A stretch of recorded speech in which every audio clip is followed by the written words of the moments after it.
Hi, I'm Mrs. McDonald, and today is day 3. At the end of today, day 3 will be completed for my chickens, for my eggs, and it's time to turn them. So I am going to turn my eggs. I have the temperature steady now. It's right where it needs to be at 99.5 degrees. The first day, it went up a little too high for a while, but I got it right back down to where it needed to be, and I think that they will be just fine. I'm putting the X down, and then I'm going to read a story to you. Ah! There goes one. They're roly-poly. Okay, whoa, there we go. There we go. And they are all X down. And I will add the water for humidity into the little troughs. Because we need to have the eggs stay in a humid environment. And I will put the cover right back on because we don't want them to cool off. We want them to stay at 99.5 degrees. But whenever a chicken hatches eggs, occasionally she'll get off for a few moments. So I know they'll be okay with me just uncovering them for a short time. But here's our book, Chicken Talk. The words by Patricia McLaughlin and the pictures by Jarrett J. Krososka. I had trouble saying that. I'm sorry, Jarrett J. Krososka. I should have lessons on how to say that name. Oh, look. It looks like the chickens wrote that. Chicken scratch. That's what we call it. Your handwriting looks like chicken scratch. Has anybody ever said that to you? Oh no, here comes my cat. I hope she doesn't mess things up. Well, let's see. Farmer Otis and his wife Abby loved their chickens. Their children, Willie and Belle, loved them too. All in all, there were 11 hens.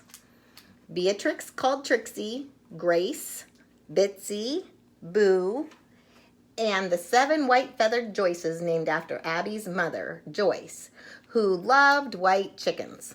Joyce, Joyce, Joyce, Joyce, Joyce, Joyce, Joyce. There was one colorful rooster named Pedro who protected his hens from foxes, hawks, and weasels. That is a very important job. Abby made them salads with fresh lettuce and arugula from her garden. She collected their eggs in the hen house. Thank you, dear girls, she said as she put the eggs in her basket to sell to the neighbors. Willie and Belle wrote each hen's name on her eggs. Trixie, Bitsy, Boo, Grace, and the 7 Joyces. The neighbors liked that. They had their favorite hens. Wow, that's a lot of work, isn't it? Willie and Belle read books under the big tree. The chickens peered and pecked at the books and cocked their heads at Willie and Belle when they told stories. Every day, Willie let the chickens out of their big pen so they could scratch in the dirt for bugs and worms. They loved being out and about, and my chickens love being out and about too. I like that they can be that way. Do you see somebody going behind me? Who is that? Cinna. Are you looking at my eggs? I wonder if she'll be interested when they start to hatch. She'll probably hear them going, peep, peep, peep, peep, peep, and she'll come running. Okay. While Pedro lurked in the yard watching for danger, the hens sometimes sat on the porch and looked out over the meadow like elegant ladies. One morning, Willie had a great shock. "Belle," he said, "come quickly." Belle ran from the garden. Willie pointed. "Did you write that?" Belle looked. She shook her head. In the dirt, they read a message. "No more arugula." Those are picky hens, aren't they? "Maybe Mama wrote it," said Belle. "Or Papa." Willie shook his head. "They're at the market," said Willie, "and only the chickens eat arugula." Otis and Abby drove into the driveway and walked up the hill with the shopping bags. Willie pointed to the words scratched in the dirt. Trixie strutted over and looked at Otis and Abby with her bright, beady eyes. Do you think she's telling them that she wrote it? Trixie wrote that sentence, whispered Otis. Yes, said Abby. Don't tell anyone, said Otis. They'll think we're nutty. Abby nodded. I thought Trixie liked arugula. When Abby went to collect eggs in the morning, she called, Another message! Otis, Willie, and Belle came running. The sentence read, The fox is not intelligent. Otis looked at Pedro. I heard a kerfuffle near the pen last night. Good job, Pedro, called Otis. I heard you squawking and the flapping of wings. When I came out, the hens were safely in their hen house, and you looked very proud. Do you think there will be more chicken talk? Asked Abby. Yes, said Otis. Yes, said Belle. And there was. Willie and Belle found more chicken talk the next day under the tree. Oh my goodness, look. More stories about brave chickens. That's Boo, said Willie. She always has her beak in a book. They learned their letters from looking at our stories, said Belle. Soon the secret came out. Trip, the mailman, found a sentence in the dirt by the mailbox. Look at this. You drive too fast. Cheerful chickens cross the road. They don't like how fast he drives, do they? That would be scary. Did you write that, Otis? Asked Trip.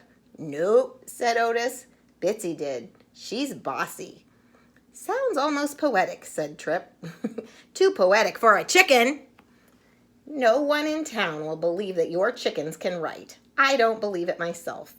And the townspeople didn't believe it. How could a chicken write? Why would a chicken write? No other chickens in town wrote messages in the dirt. Come see for yourself, Trip, said Otis. Put up your tent and spend the night. Oh, look. Here it's night. What are these? Oh, chicken. All the chickens. Trip brought his small brown tent and sleeping bag and pillow. He sat up near the chicken yard. Everyone went to sleep. That word makes me sleepy. There was a full moon. Early in the morning, while Trip was still sleeping, Willie let the chickens out of their pen. Oh, there they come. They look like they're going to the tent. I wonder if they'll leave a message for Trip. In the kitchen, Otis smiled as he drank his coffee, and soon it happened. Outside, there was a loud howl from Trip. Otis opened the kitchen door and looked out. Trip clutched his pillow. His tent collapsed on one side. He pointed to the message in the dirt. You snore, and there is a snake in your tent. Oh, that would be scary. A small snake slithered off into the bushes. It's true, said Trip, trying to catch his breath. Who wrote that? Pedro walked up to them, his eyes shining. I'd say it was Pedro, said Otis. And you? Said Willie. Now everyone in town knew about the chicken talk. Being the mailman, Trip saw everyone. And he told them how he was saved by chicken talk.